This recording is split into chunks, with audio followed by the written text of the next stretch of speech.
My name's Aaron.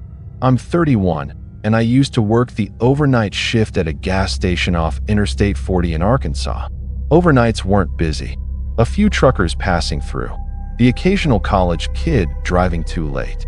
After 3 a.m., it usually went dead quiet. Just the hum of the coolers and whatever I had on low on my phone. That stillness is the reason I noticed him as quickly as I did. If the nights had been louder, busier, I probably would have forgotten him after the first week. I didn't. The first time he came in, it was just after 3 a.m. I just finished mopping near the drink coolers. The door chime rang. An older man walked in. Mid-60s, maybe. Gray jacket, dark baseball cap, clean jeans. Nothing unusual about him at all. He didn't look at me. He walked straight to the coffee station. Poured a cup. Didn't add cream. Didn't add sugar. Then he walked to the counter, set the cup down, and looked at me. Not aggressively. Not with any particular expression. Just waiting. I rang him up. $1.89. He didn't respond. He placed $2 on the counter. Didn't wait for change. Picked up the coffee. Left. Normal enough. I didn't think about it again. The next week, he came back. Same night. Same time. Same gray jacket. Straight to coffee. No cream. No sugar. $2 on the counter. No change taken. No words. Third week, same thing. After the third visit, I checked the timestamp on the receipt out of curiosity. 3:12 a.m. The next Thursday,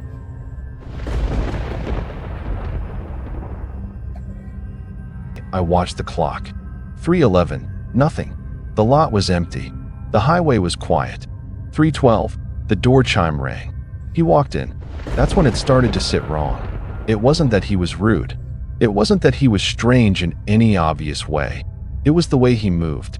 Most customers, even regulars, glance around. Check their phone. Look at a price. Their eyes move the way people's eyes move when they're in a space. He didn't do any of that. He moved like someone following a set of instructions they had memorized a long time ago. Straight line from door to coffee station. Coffee station to counter. Counter to exit. No deviation. No variation. The same path every single time, like a groove worn into the floor that only he could see. $2 on the counter. No change taken. 2 minutes inside the store. Every time. Exactly. Fourth week, I tried to start a conversation. Late night. Nothing. He stared past me. Not at me, past me. Like there was something just over my shoulder that required his attention. I turned slightly and checked the reflection in the glass door behind me. Nothing there. When I looked back at him, he blinked once. Slowly. Then picked up his coffee and left. 3:14 a.m. 2 minutes. Same as always. The fifth Thursday, I decided to do something. Our coffee machine runs an automatic cleaning cycle starting at 3:10 a.m. I turned it off at 3:05, powered it down completely. I wanted to see what he would do if the routine was broken. I stood behind the counter and watched the clock. 3:11, 3:12, door chime. He walked in. Same jacket, same cap, same straight line toward the coffee station. Then he stopped. The machine was dark. No coffee ready. No lights on the display. He stood completely still in front of it. Not looking for a switch. Not checking if it was broken. Just still. Like something in his internal sequence had hit a wall and didn't know how to proceed. 10 seconds passed.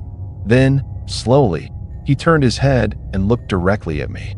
It was the first time in 5 weeks he had ever fully faced me. His expression didn't change, but his eyes were different from what I expected. Not empty, not confused, focused. The way someone looks at you when you've interrupted something that mattered. Something that wasn't yours to interrupt. He walked to the counter anyway, placed $2 down. No coffee in his hand, just the money, and waited. I didn't touch it. What do you need? He didn't answer. We stood there in silence for maybe 15 seconds. The coolers hummed. The highway outside was quiet. Then he spoke, for the first and only time. You moved it. Quiet. Calm. Not an accusation. A statement of fact. Before I could respond, he turned and walked out. Didn't take the money back. Didn't look at me again. I stood at the counter staring at those $2 for a long time. The following Thursday, I left the coffee machine on. I stood behind the counter at 3:11 and watched the clock and watched the door. 3:12, the door chime didn't ring. I checked the lot through the window. Empty. The highway was quiet. Nothing moved. 3:13, 3:14, nothing. He never came back after that night. I worked another 4 months at that station. Every Thursday, I found myself watching the clock around 3 a.m. without meaning to. Every Thursday, the door stayed quiet. He was just gone. A week after his last visit, I mentioned it to the day shift supervisor. Just casually described the man. Gray jacket, dark cap, comes in every Thursday at 3:12, never says a word, always coffee, always $2. She looked at me for a moment without saying anything. Then she said she knew who I was describing. An older man. Same description. Used to come in for coffee every Thursday morning, same time, same order. She'd served him herself more than once. He stopped coming almost a year ago. I asked why. She said he died. Heart attack. On a Thursday morning, around 3 a.m.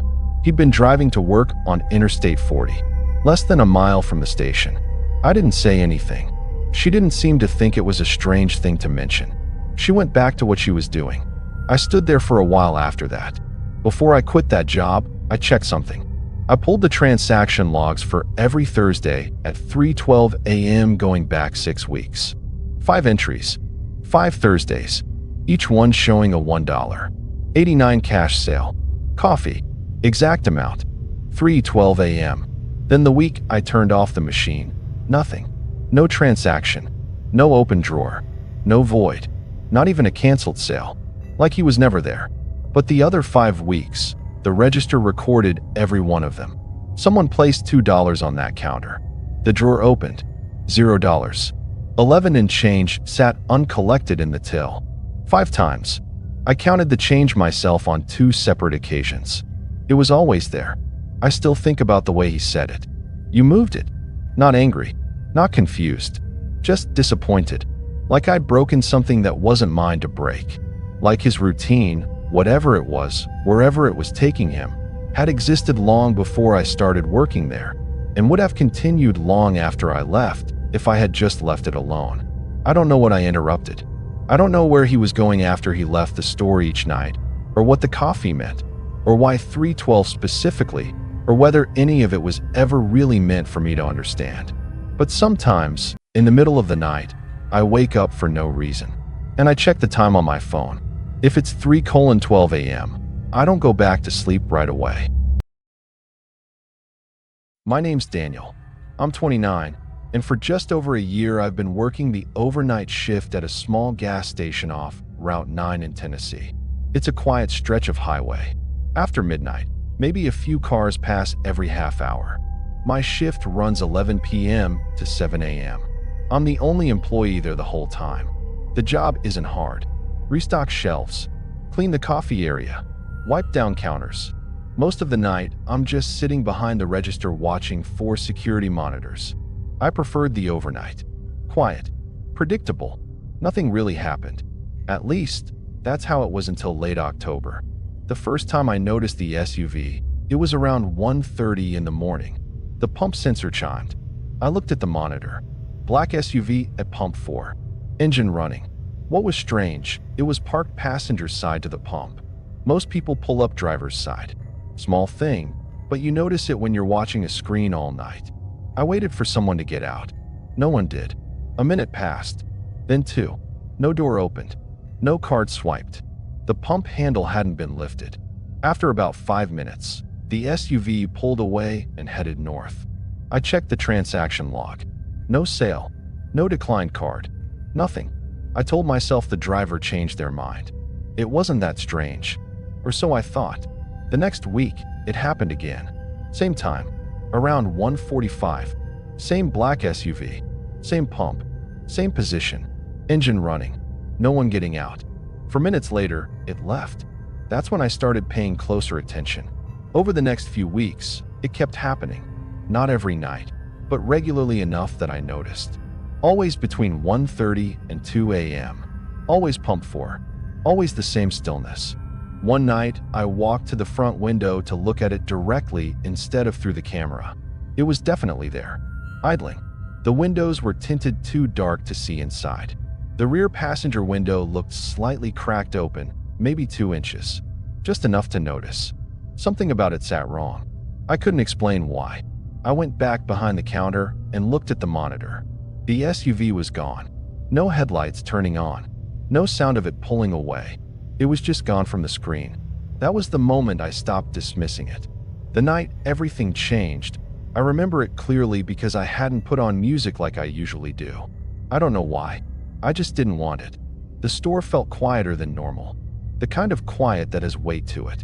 At 1:34 a.m., the pump sensor chimed. I didn't even look up. I already knew which pump. Pump 4. Black SUV. Same position. Engine running. I watched the monitor and I waited. Nothing moved. Not for 6 minutes. Then the courtesy phone rang.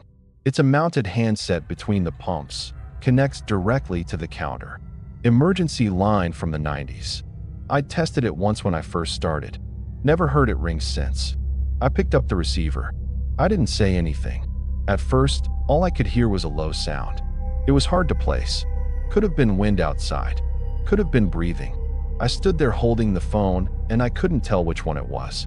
Then the sound stopped, and a voice said my name. Daniel. Not a question, not a greeting, just my name. Flat, like it already knew me, like saying it was a formality. I asked who it was. The line went dead. I set the phone down, walked to the front window. The SUV was still there. Then I saw something else on the monitor. Near the tree line at the far edge of the lot, a dark sedan, parked just outside the entry sensor strip. Not at a pump, just sitting there in the thin edge of the lot lights. I had no idea how long it had been there. I stared at it for a few seconds, and then I heard something outside. Gravel shifting, slow footsteps. Not running, not sneaking, just walking, unhurried, like whoever it was had nowhere to be and all the time in the world. I couldn't see anyone. I turned off the store lights and stood in the dark so I could see the lot better through the glass. The SUV was still at pump 4. The sedan was still near the trees.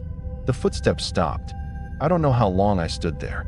Long enough that my eyes adjusted and I could see the full lot clearly. Long enough that the coffee machine finished its cycle and I never heard it. Nothing moved. The lot was completely still.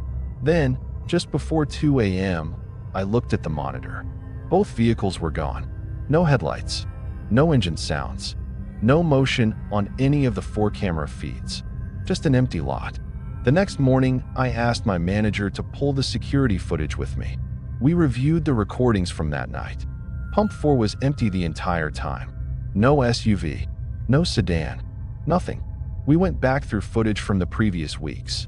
Every time I remembered seeing that SUV empty. Every single time. The lot was completely clear on camera. My manager said it was probably a recording error. Compression glitch. Something technical. He'd have it looked at. But then I checked something else. The fuel dispensing logs.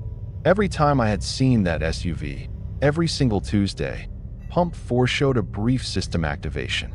Not a sale. Not a transaction. Just a few seconds of initialization, then nothing. The pumps don't activate on their own. You have to lift the handle.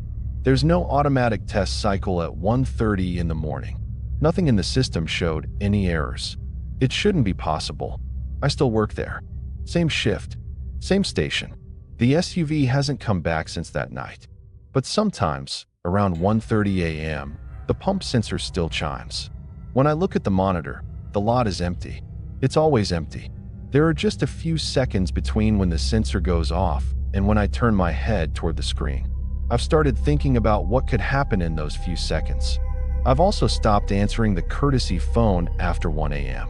I don't know who knew my name. I don't know what was parked at Pump 4. I don't know what was walking across that gravel in the dark while I stood there with the lights off.